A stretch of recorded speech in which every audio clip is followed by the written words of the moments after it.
What's happening, friends, fam? Dallas here with another quick video on another quick lick.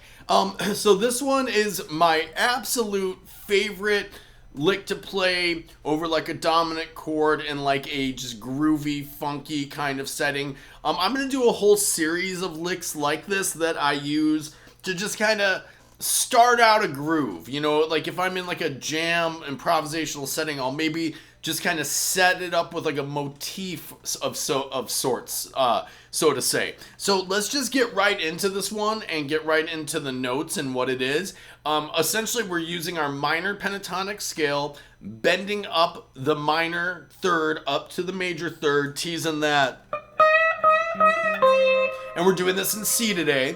And then we're also utilizing the major six to give it more of a Dorian kind of sound, right? Although with that minor and major third, you can argue then there's a little mixo sound in there as well. So let's just get into the lick here. Now, it's got a little pickup in it.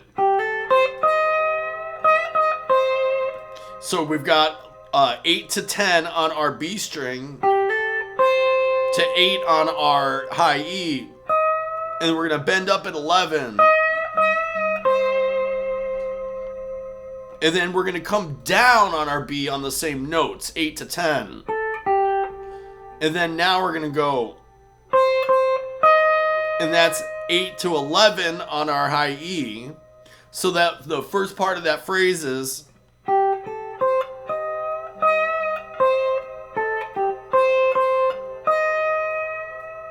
And you can choose to bend that again if you want to.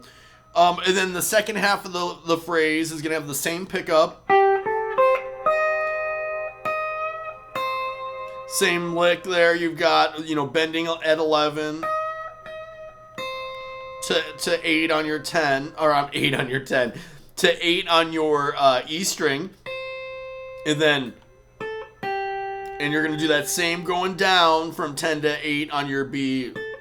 And now you're going to end the phrase with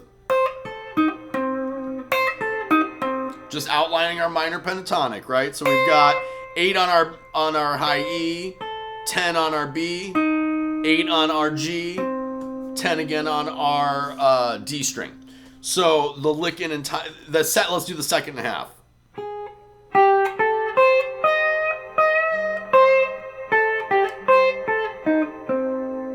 Is the second half, okay? So the lick in its entirety.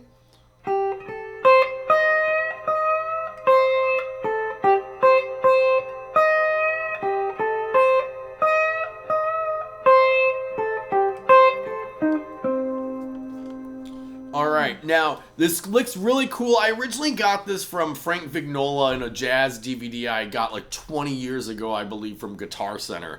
But it's just become so much a part of my vocabulary, I don't really even consider it like a lick that came from anywhere else, because I've really turned it into my own, and as you can too with a lick like this, because it's very flexible. It's flexible harmonically because you have a minor to major third that you're toying with. You have you can just leave it at the flat third. The major six works over almost anything. It's outlining your minor pentatonic that works almost over anything. That works in almost any situation. So even though we're adding a few spice notes here, it really works, once again, like your minor pentatonic scale in almost every situation here. Now, what I also love about it is not just the flexibility of it harmonically, but the flexibility of it rhythmically. So if you get into it here and you're playing it, let's call up the jam track. I just love saying that.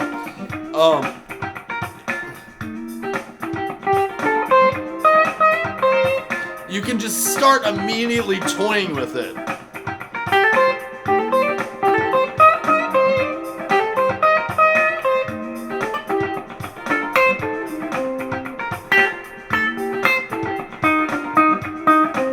I mean, I'm just kind of improvising now within the lick, right? So, but, I mean, rhythmically improvising it too. So let's leave the same exact notes with some rhythmic variation. So we do something like...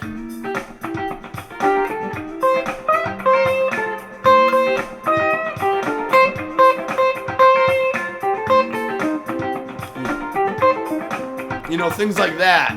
or just like hanging on one part of it.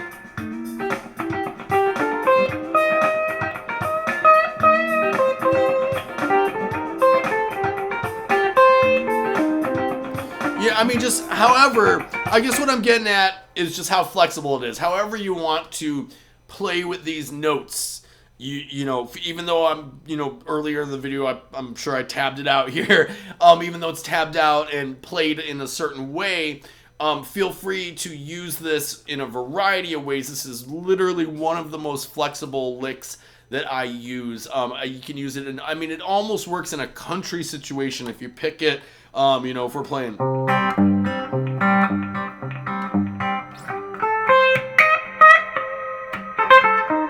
You know, I mean, you could almost use it in like that kind of, I mean, almost any kind of situation is what I'm getting at. So, cool. I've probably rambled on long enough about that lick and how much I dig it. Much love, you guys. Like, subscribe, share. I will see you on the flip. Later.